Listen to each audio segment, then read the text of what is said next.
coffee, and today I want to show you how to make water at home that is perfectly conditioned for brewing coffee. Generally speaking, most homes do not have water that is ideal for brewing coffee from the tap. And unfortunately, your Brita water filter may not be filtering the minerals that we as coffee people tend to focus on. And commercial water filters, well, those can be insanely expensive, and pre-made mineral packets like these can also add up over time. In order to extract flavor from coffee, we need to have just the right conditions. Generally, we want water with a regulated TDS content, or total dissolved solids. TDS is the measure of all the molecules and ions that are dissolved in water. We want our TDS to be not too high, but not too low as well.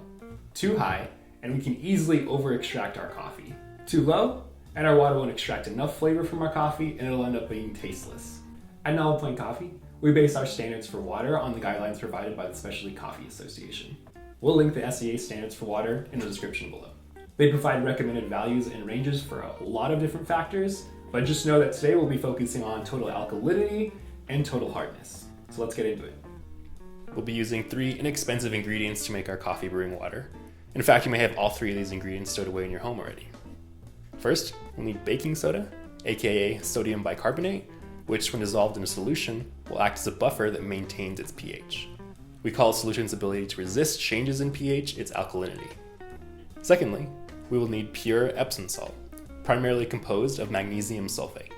This will be the way we produce our water's hardness level. Total hardness is a measure of the calcium and magnesium content in a solution, and since we won't be adding any calcium to our recipe, our total hardness will be a direct measure of the magnesium content. Lastly, we'll need distilled water, a highly purified form of water with minuscule amounts of dissolved solids.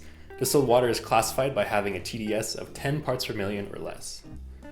Essentially, we'll be taking distilled water with minerals in it and adding the minerals we want in the amounts we want in order to create a solution that is perfect for coffee extraction. Before we begin our recipe, we need to prepare 2 concentrated solutions. You'll need 2 1-liter containers along with the ingredients already mentioned. Take both containers and fill them with distilled water to the exact 1-liter mark. It's highly recommended that you use a scale that is accurate to the 100th decimal point for this. Know that the density of water is exactly 1 gram per milliliter, so 1,000 milliliters of water is also 1,000 grams. Label one container buffer and the other hardness. To your buffer container, add exactly 1.68 grams of sodium bicarbonate or baking soda to the distilled water. To your hardness container, add exactly 2.45 grams of magnesium sulfate or Epsom salt to the distilled water. Stir each solution and allow the minerals to dissolve entirely.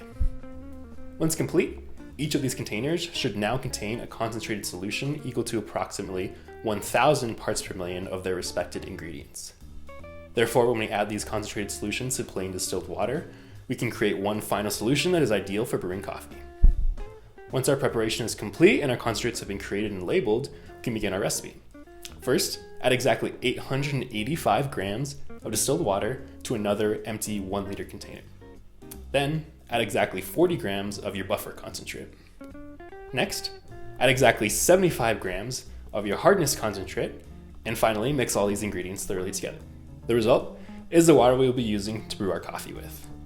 Feel free to adjust this recipe to fit your preferences, and you'll notice that the sum of all 3 of these values equals 1,000 grams. You want to make sure that this number stays the same in case we make any adjustments. Set the buffer and hardness concentrates in a safe place so you can easily repeat this recipe as needed.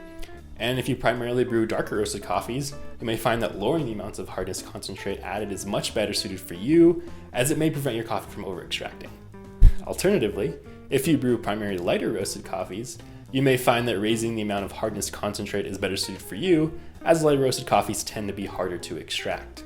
You can easily upscale this recipe if you find yourself brewing coffee on a regular basis. It'd be simple to make a 1-gallon or even 5-gallon tank of this water. Feel free to message us with any questions. I'd love to hear your thoughts and feedback on this video. Did you find changing your water produced better or worse tasting coffee? Let us know in the comments, and thanks for watching.